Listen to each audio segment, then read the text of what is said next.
Good evening and welcome to News Channel 8. I'm Jerome Aegean, and here's some of the top stories we have for you tonight. An update on Hurricane Danielle. And are those landscapers or thieves? And plus your Caribbean report. These stories and more up next on News Channel 8.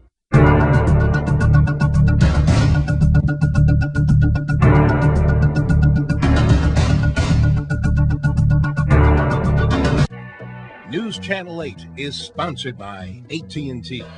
Centennial is joining AT&T for greater coverage, more innovation, and better service.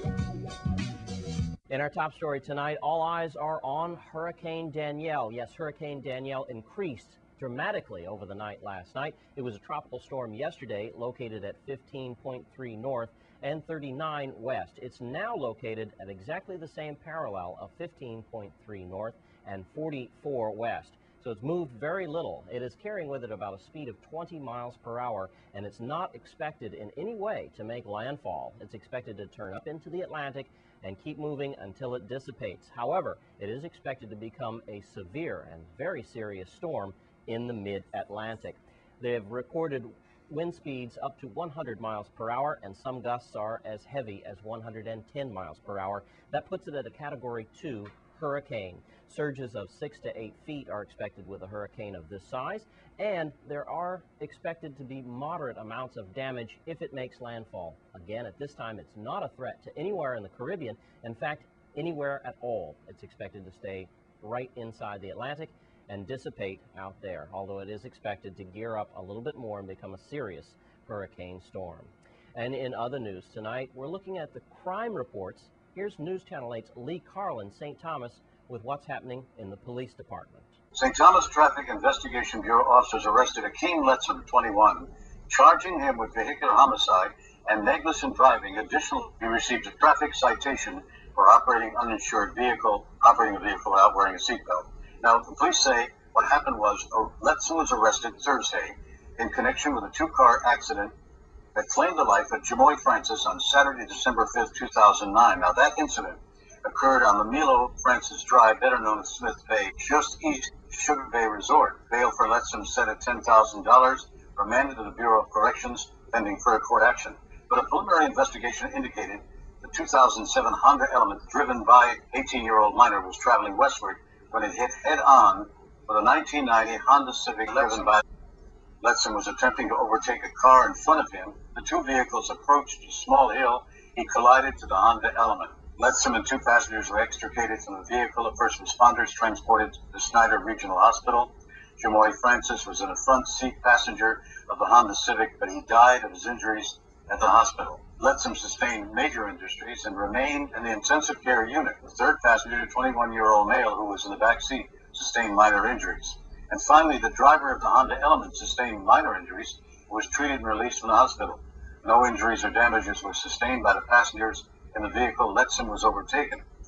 So, bottom line is Letsom arrested for vehicular homicide and negligent driving in the death of Jamoy Francis. Police on St. John have arrested Shara Johanna Larson, age 19, and Leopold G. Shinnery, Jr., 30, charging them with contributing to the delinquency of a minor. Larson arrested 6:45 and Shinnery 7:30 on Saturday, as police said Shinnery and Larson are related to the victim, and according to reports, patrolling Hawksnest Beach in St. John, they were approached by a concerned citizen who said they observed a intoxicated 16-year-old male minor on the beach. Now, while being questioned, minor told the police he'd been drinking alcohol, yes.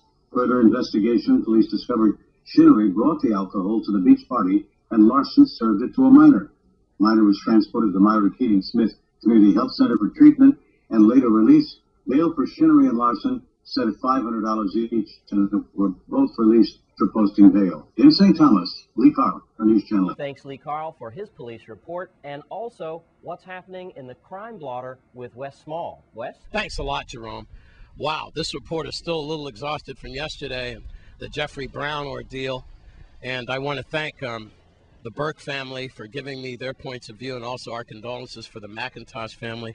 That had to be a rough trial for them to go to, and they'll have to deal with that for the rest of their lives. So anyway, now we move on. I'd like to get you caught up on the crime situation. And there was a car fire in Mutual Homes in Estate Grove.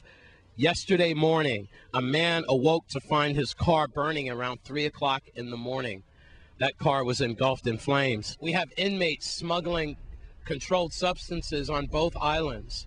And a security guard on St. Thomas, a security guard convicted of embezzlement for keeping his employer's gun.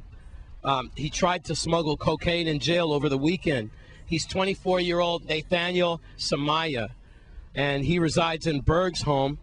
He was found in possession of a controlled substance with intent to distribute. He is currently serving a 6-month sentence. He comes in from 6 p.m. to 6 a.m., and he had that ordered by the court for 6 months, right? Well, in his hooded sweater, officers found 6 mini Ziploc bags of cocaine.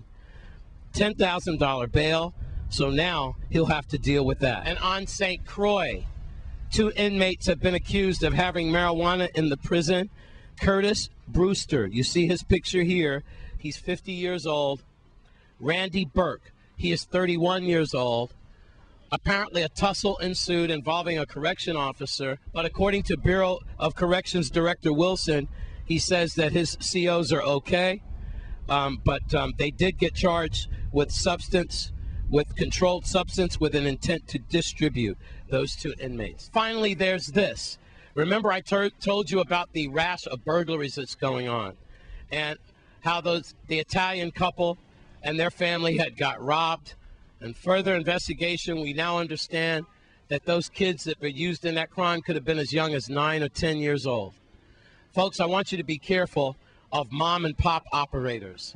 I want you to be careful of adults using minors to perpetrate crimes. Remember in Kane Estate, when we were talking about the young lady named Abby who got her wedding ring and her engagement ring stolen? Remember that? She's a nurse at Central. Well, she called me back, and in further investigation, found out that one of her neighbors were robbed of their entire paycheck. So they were robbed. They believe they were robbed by an older woman and a teenage boy, as they had a weed whacker going from property to property, asking to landscape your property. Now, folks, during these hard economic times, I know that we see a lot of people out on the roads, you know, trying to do odd jobs, wash your car, do landscaping. But remember, a lot of times this is a guise, it's a ruse. It's a trick to gain access to your property and your personal belongings. So you really need to be careful about mechanics fixing your car. You need to be careful about landscapers in and out your neighborhood. Are they really landscapers? That's why it's important for you to network with each other. Neighbors should be calling each other saying, hey, do you have somebody landscaping your property? They're there right now.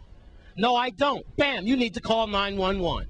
So we have an older woman and a younger boy robbing people in disguise as landscapers. Does that mean you're supposed to question and follow and call 911 for every landscaper? No, but you could certainly keep an open eye. I just want you to check yourselves, that's all. That's an update on your crime report. Look out for each other. I'm Wes Small for News Channel 8. Thanks, Wes Small and Lee Carl, for the crime blotter reports on both islands. When we come back from this break, we'll take a look at what's happening down island in your Caribbean report. Stay with us.